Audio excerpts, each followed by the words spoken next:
Hello मेरे प्यारे बच्चों, स्वागत है आपका आपके चैनल एसआरएस लर्निंग में। बेटा ये आपकी विज्ञान की 8th क्लास की वर्कशीट है, कार्यपत्र जिसको हम हिंदी में बोलते हैं। उसकी जो संख्या है वो है 32 और डेट है हमारी 10 फरवरी 2021। तो शुरू करते हैं अपना चैप्टर पढ़ना, जंतुओं में जनन। बच्चों अगर आपको हमारा पढ़ाना अच्छा लगा हो तो प्लीज़ हमारा चैनल सब्सक्राइब कीजिएगा, साथ में बेल आइकन भी दबाना ना भूलें। आज जो हमें वर्कशीट में पढ़ना है वो पढ़ना है हमें जंतुओं में कायांतरण। ठीक है, क्या पढ़ना है? कायांतरण, जिसको हम मेटामॉर्फोसिस भी क्या है इंग्लिश में बोलते हैं। तो कायांतरण क्या है? हम सभी जानते हैं कि मानव, शेर, कुत्ते जैसे सभी जीवों के संतान जन्म के समय अपने माता पिता से मिलते हैं। जैसे आपने देखा भी होगा, ठीक है, जब आप पैदा होते हैं आपने अपनी तस्वीर देखी होगी, या कोई बेबी आपके घर में पैदा हुआ होगा छोटा, वो देखा होगा आपने। आपके अगर कुत्ते होंगे, आपके जो डॉगीज़ होंगे, या आप स्ट्रीट पे या सड़क पे देखते हैं, वो भी क्या है अपने जो पेरेंट्स से मिलते जुलते होते हैं। लेकिन क्या आप जानते हैं कि कुछ ऐसे जीव भी हैं जिनकी संतान जन्म के समय अपने माता पिता से बिल्कुल क्या है अलग होती, डिफरेंट होती है। क्या आप इन जंतुओं के बारे में जानते हैं? ठीक है, आपने क्या है आपने 7th क्लास में पढ़ा था। ऐसे क्या था वो रेशम का क्रीम, मतलब रेशम का जो कीड़ा होता है, के जीवन चक्र के बारे में हम कक्षा 7 में पढ़ चुके हैं। पहले क्या अंडा होता है, फिर लार्वा या झिल्ली होती है, कैटरपिलर जिसको प्यूपा होता है, और फिर क्या है वो कीट बनता है। हम देखते हैं कि रेशम के कीड़े का कैटरपिलर या प्यूपा वयस्क कीट से बहुत ही अलग दिखता है। मतलब आप बता ही नहीं सकते कि ये वही कैटरपिलर है जो एक रेशम कीट में बदल जाता है। मतलब इतना क्या है उसकी जो वो बिल्कुल डिफरेंट होता है।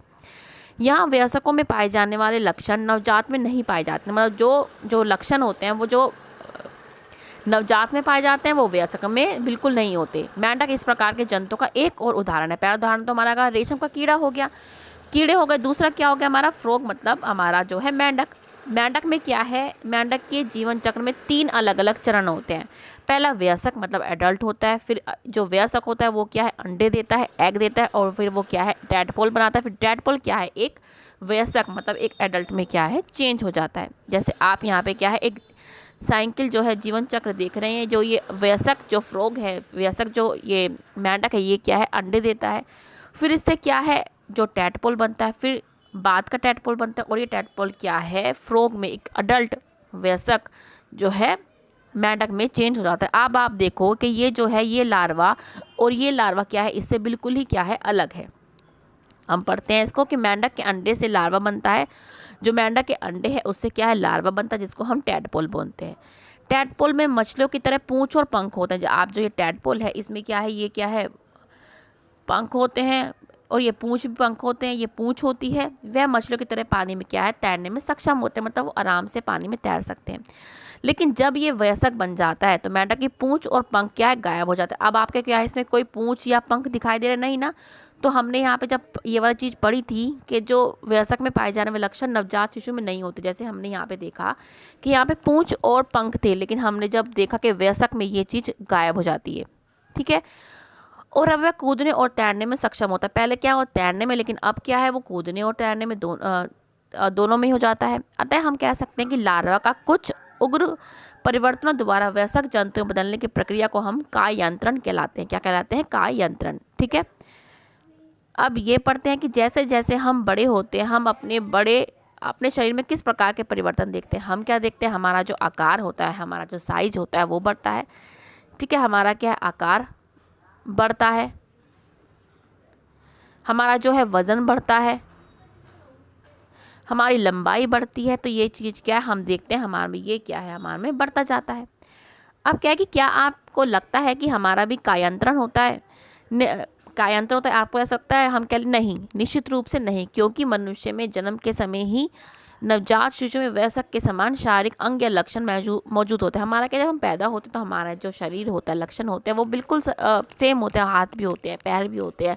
बस वो क्या है जब हम वयस्क होते हैं वो क्या है उनमें वृद्धि होती जाती है। ठीक है, तो अब हमने समझ लिया। क्वेश्चन आंसर पे आते हैं कि कायांतरण को उदाहरण के साथ परिभाषित कीजिए। ये आप यहाँ से लिख देंगे, और इसका उदाहरण क्या हो गया मेंढक। ठीक है, और क्या हो गया हमारा रेशम के कीड़े। ये हमारे क्या है दो हमारे क्या है एग्जाम्पल हो गए। अब नेक्स्ट है रेशम के कीड़े के जीवन चक्र की संक्षेप में हमें व्याख्या करनी है। हम यहाँ से करेंगे इसकी व्याख्या। ठीक है, ये हमारा सेकंड क्वेश्चन है। हम अंडे से हम लार्वा बनता है, लार्वा से फिर कैटरपिलर, फिर कीट, और यहाँ से हम इसको हम इतना बताएंगे भी, ठीक है। तो ये हमारा क्या है, सेकंड क्वेश्चन होगा कि रेशम के कीड़े का कैटरपिलर या प्यूपा वयस्क कीट से बहुत अलग होता है। यहाँ वयस्कों में पाए जाने वाले लक्षण नवजात शिशु में पाए जाने वाले लक्षण से बिल्कुल अलग होता है। तो ये आप अपना क्वेश्चन लिखें। थर्ड क्वेश्चन है मेंढक के जीवन चक्र को चित्र सहित समझाइए। पहले हमें क्या है, चित्र बनाना है, ठीक है, चित्र बनाना है पूरा। थर्ड क्वेश्चन है, उसके बारे में हमें यहाँ से पूरा इसको जो है बताना भी है, इसको एक्सप्लेन करना है, जो मैंने आपको कर चुकी हूँ, ठीक है। अब हमारा फोर्थ क्वेश्चन है कि क्या मनुष्य में कायांतरण होता है, समझाइए। तो आप कहेंगे, ठीक है, आप यहाँ से अपना फोर्थ आप कहेंगे निश्चित रूप से नहीं, क्योंकि मनुष्य में जन्म के समय से ही नवजात शिशु में वयस्क के समान शारीरिक लक्षण या अभिलक्षण होते। तो ये आपका फोर्थ क्वेश्चन है। हमारा जो वर्कशीट है हम पूरे अच्छे से समझ चुके हैं, ठीक है। आप 2 बार पढ़िए, 3 बार पढ़िए, और आपसे जो आपसे रिक्वेस्ट है कि जो टॉपिक आए हैं इसको एनसीईआरटी में से भी पढ़िए, क्योंकि जितना हम पढ़ेंगे उतना ही हमको समझ में आएगा, ठीक है। मिलते हैं आगे की वर्कशीट के साथ बच्चों, बाय।